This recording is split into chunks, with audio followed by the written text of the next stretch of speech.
Hello guys and welcome to the beautiful channel learn tech. So आज हम पढ़ने वाले हैं कंप्यूटर साइंस में लेक्चर नंबर 9 जो है क्या लैंग्वेज ट्रांसलेटर के बारे में।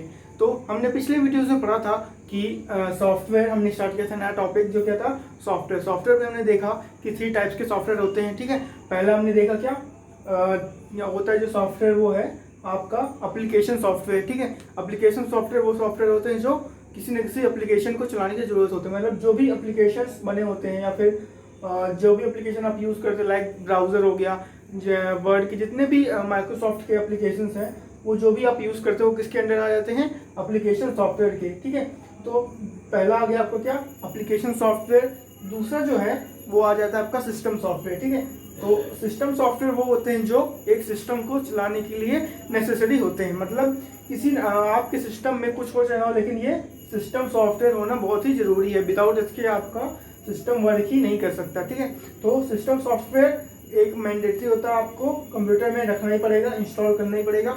अब सिस्टम सॉफ्टवेयर और उसके बाद हमने देखा था क्या यूटिलिटी सॉफ्टवेयर। यूटिलिटी सॉफ्टवेयर क्या होते हैं? यूटिलिटी सॉफ्टवेयर वो होते हैं जो कि आपके जो एप्लीकेशन सॉफ्टवेयर है आया कि आपके सिस्टम में आप कंप्यूटर को क्या कहते हैं एक्स्ट्रा फंक्शनैलिटी या एक्स्ट्रा फीचर्स प्रोवाइड करते हैं। लाइक एंटीवायरस हो गया जो आपके वायरस से प्रोटेक्ट करता है, बाहर की एक्सटर्नल जो थ्रेट्स हैं वायरसेस हैं उनसे प्रोटेक्ट करता है क्या एंटीवायरस। ठीक है, तो एंटीवायरस क्या हो गया एक यूटिलिटी सॉफ्टवेयर के अंदर आ जाता है।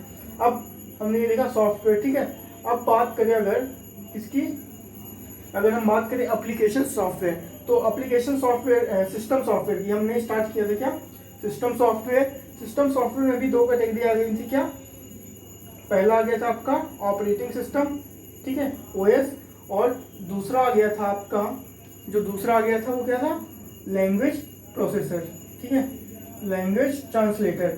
अब हमने देखा कि सिस्टम सॉफ्टवेयर दो पार्ट में कैटेगराइज किया गया है, कौन सा operating system and language translator. तो हमने पिछले वीडियोस में लेक्चर नंबर 8 एंड 7 में हमने डिस्कस किया था क्या ऑपरेटिंग सिस्टम के बारे में। ठीक है, डिस्कस किया कि ऑपरेटिंग सिस्टम होता क्या है, उसमें क्या क्या टाइप्स होते हैं, उसके क्या फंक्शनैलिटी होती है, वर्किंग क्या होती है और ये क्यों यूज करते हैं हम। ठीक है, तो हमने जो पिछले वीडियो लेक्चर्स में उसने देखा था, अगर आपने वो लेक्चर्स नहीं देखा है तो आप प्लीज प्लेलिस्ट में जाके उसे देख सकते हैं, वो लाइन से लगे हुए। तो अब हम बात करते हैं क्या लैंग्वेज ट्रांसलेटर क्या होता है। तो लैंग्वेज ट्रांसलेटर को समझने के लिए आपको ये समझना पड़ेगा कि लैंग्वेज ट्रांसलेटर की जरूरत क्यों पड़ी। तो हमने देखा कि जो हमारा कंप्यूटर है वो बेसिक्स लैंग्वेज कौन सी समझता है, वो बाइनरी लैंग्वेज, मतलब जो आपकी मशीन लैंग्वेज है या फिर बाइनरी लैंग्वेज जो कि जीरोज और 1 के फॉर्म में लिखी होती है वो कौन समझता है कंप्यूटर। तो लेकिन हम जो ह्यूमंस हैं वो जीरोज 1 को नहीं समझ सकते, मतलब कुछ भी 0001 लिखा तो हम क्या समझेंगे ये 1 है, लेकिन जो कंप्यूटर की भाषा में वो अलग उसकी मीनिंग रहती है। उसकी जो उसमें जो वर्ड्स होते हैं या फिर आप बोल सकते हैं कैरेक्टर्स वो केवल 2 ही होते हैं। तो जो बाइनरी लैंग्वेज है उसमें 2 ही सिंबल होते हैं 0 और 1, तो उसी से पूरी लैंग्वेज लिखी गई है, तो हमको ह्यूमंस को वो समझने में आसानी नहीं होती। अब हम लैंग्वेज क्या समझते हैं इंग्लिश जो आपकी नॉर्मल मदर टंग है जो भी आप समझते हैं लैंग्वेज। ठीक है, लेकिन कंप्यूटर को हमको समझाना है मशीन लैंग्वेज में या फिर बाइनरी लैंग्वेज में, तो बीच में किसी न किसी मीडिएटर या फिर किसी न किसी ट्रांसलेटर की जरूरत पड़ती है। ठीक है, सपोज आपको चाइनीज लैंग्वेज नहीं आती, अगर आप चाइनीज इंसान से बात करेंगे तो आपको किसी न किसी एक मीडिएटर या किसी एक इंसान की जरूरत पड़ेगी जो दोनों लैंग्वेज समझता हो, लाइक हिंदी भी समझता हो या फिर चाइनीज भी समझता हो, जो हमको ट्रांसलेट करके बताए कि वो कहना क्या चाहता है। ठीक है, जिससे हमको समझ में आएगा। इसी तरह यहाँ पे एक काम करता है क्या लैंग्वेज ट्रांसलेटर, वर्क करता है मीडिएटर की तरह। तो हमने ये समझा कि लैंग्वेज ट्रांसलेटर का काम क्या है, ट्रांसलेट करना एक लैंग्वेज को दूसरी लैंग्वेज में। अब लैंग्वेज ट्रांसलेटर बहुत तरह के होते हैं। ठीक है, सपोज असेंबलर जो हो गया वो क्या करता है असेंबली लैंग्वेज को मशीन लैंग्वेज में कन्वर्ट करता है, कंपाइलर भी यही काम करता है और इंटरप्रेटर भी। अब जो लैंग्वेजेस होती हैं वो 2 टाइप्स की होती हैं, low level language and high level language. तो जो लो लेवल लैंग्वेज होती है वो कौन समझता है कंप्यूटर, और जो हाई लेवल लैंग्वेज होती है वो कौन समझता है हम ह्यूमंस। ठीक है, तो जो लो लेवल लैंग्वेज है उसको कंप्यूटर को समझाने के लिए हाई लेवल लैंग्वेज को हम ट्रांसलेटर यूज करते हैं। तो जो फर्स्ट लैंग्वेज मतलब लो लेवल के बाद मशीन लैंग्वेज पर जो फर्स्ट लैंग्वेज आई थी वो क्या थी असेंबलर। उसमें डायरेक्ट आप छोटे छोटे इंस्ट्रक्शन देते थे कंप्यूटर को, लाइक आप लोड करिए एक फाइल को, उसको ओपन करिए और उसको मतलब क्लोज करिए, डिलीट करिए, जो छोटे छोटे ऑपरेशंस हैं वो असेंबलर के थ्रू हम इंस्ट्रक्शन दे देते थे। लेकिन अब जो होने लगा क्या, हम बड़े बड़े प्रोग्राम्स लिखने लगे, ठीक है। जो languages I like C++, Java, Python, ये सब जो लैंग्वेजेस हैं उसमें हम क्या करते थे, पूरा ह्यूमंस को ज़्यादा तरीके से समझ में आने लगा।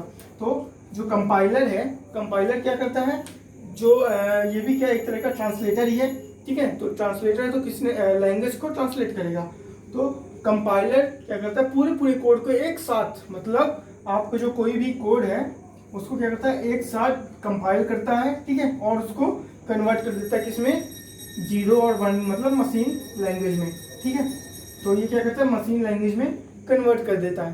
तो और इंटरप्रेटर क्या करता है, इसमें डिफरेंस रहता है क्या दोनों में, कंपाइलर और इंटरप्रेटर में, दोनों में बेसिक डिफरेंस जो है क्या, कि जो कंपाइलर है वो पूरे कोड को एक साथ कन्वर्ट कर देता है, लेकिन जो इंटरप्रेटर है वो लाइन बाय लाइन आपके कोड को रीड करता है और कन्वर्ट करता है। मतलब फर्स्ट लाइन वो रीड करेगा, ठीक है, उसके बाद वो उसको कन्वर्ट करेगा, सेकंड लाइन, थर्ड लाइन, इस तरह वो क्या करता है, कन्वर्ट करता है। तो ये था क्या ओवरव्यू किसके बारे में, लैंग्वेज ट्रांसलेटर के बारे में। तो धीरे धीरे हम थोड़ी इसकी डिफिनेशन लिख लेते हैं, ठीक है, और इसमें डिफरेंस क्या है। तो चलिए आज का वीडियो शुरू करते हैं।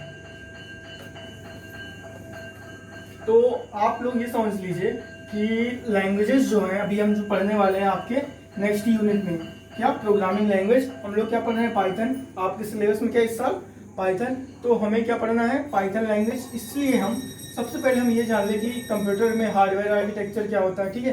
कंप्यूटर में क्या क्या चीज़ें जरूरत पड़ती हैं एक प्रोग्राम को रन करने के लिए। तो लैंग्वेज ट्रांसलेशन में जो पहला पॉइंट हमने देखा क्या, असेंबलर, ठीक है। ये क्या है, एक लैंग्वेज ट्रांसलेटर है। तो असेंबलर क्या करता है कि आपके जो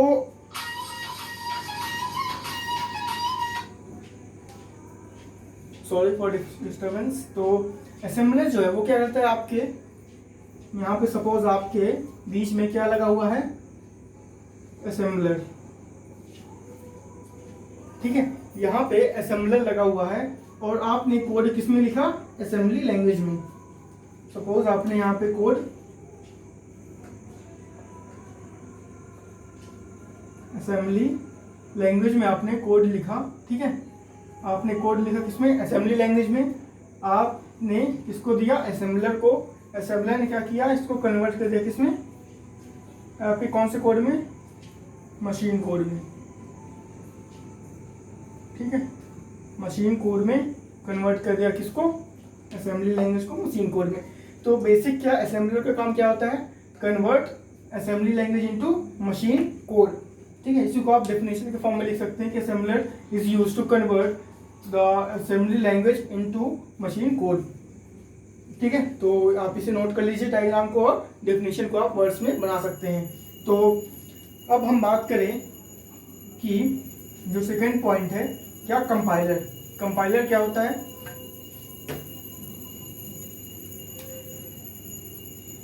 एक्चुअली कंपाइलर और इंटरप्रेटर, इन दोनों को मैं एक साथ समझा देता हूँ और उसमें आपको डिफरेंस भी पता चल जाएगा कि दोनों में क्या डिफरेंस होता है, ठीक है।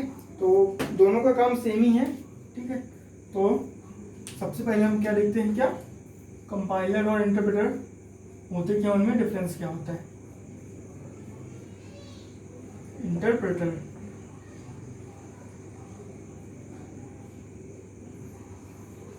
ठीक है, दो कॉलम बना लेते हैं हम कंपाइलर और इंटरप्रेटर के लिए। तो जो पहला पॉइंट है कंपाइलर में क्या, जो मैंने आपको बताया, it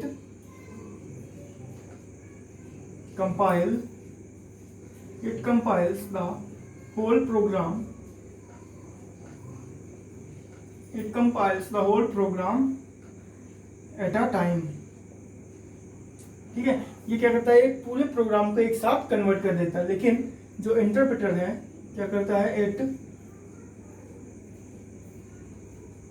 compiles the program line by line, means क्या करता है, ये इंटरप्रेटर लाइन बाय लाइन आपके कोड को कंपाइल करेगा और उसका एग्जीक्यूट करेगा। अब दूसरा जो पॉइंट है इनमें क्या, कि कंपाइलर जो होता है वो क्या करता है, एक उसमें जो टाइम एग्जीक्यूशन टाइम है, ओवरऑल एग्जीक्यूशन टाइम किसका, कंपाइलर का। देखते हैं अपन क्या, overall execution time is less than interpreter.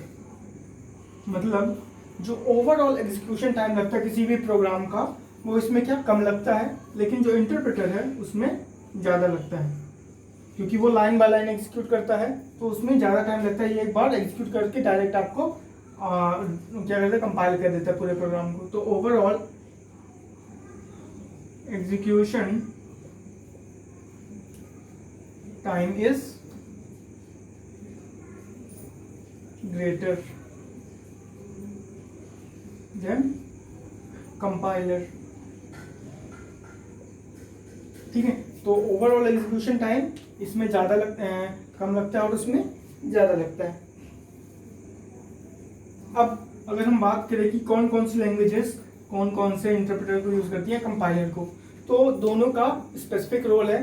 ठीक है, कंपाइलर मतलब जहाँ पे कंपाइलर की जरूरत पड़ती है वहाँ पे कंपाइलर यूज़ करते हैं, और जहाँ पे इंटरप्रेटर की जरूरत पड़ती है वहाँ पे इंटरप्रेटर यूज़ करते हैं। तो जो कंपाइलर है वो बेसिकली लैंग्वेज यूज़ करते हैं कौन सी, सी, सी प्लस प्लस, ठीक है, सी हो गई, सी प्लस प्लस हो गई, और जावा हो गई। तो ये कौन सी लैंग्वेजेस हैं जो यूज़ करते हैं क्या, आपके कंपाइलर को। अब और भी सारी लैंग्वेजेस हैं, आप लिख सकते हैं, ठीक है, etc। अब बात करें अगर हम इंटरप्रेटर की, तो इंटरप्रेटर में जो लैंग्वेजेस यूज़ करती हैं लाइक पाइथन, जो अभी कुछ ही पहले इंट्रोड्यूस हुई थी, कुछ ही साल पहले। ठीक है, पाइथन हो गई, JS मतलब जावास्क्रिप्ट,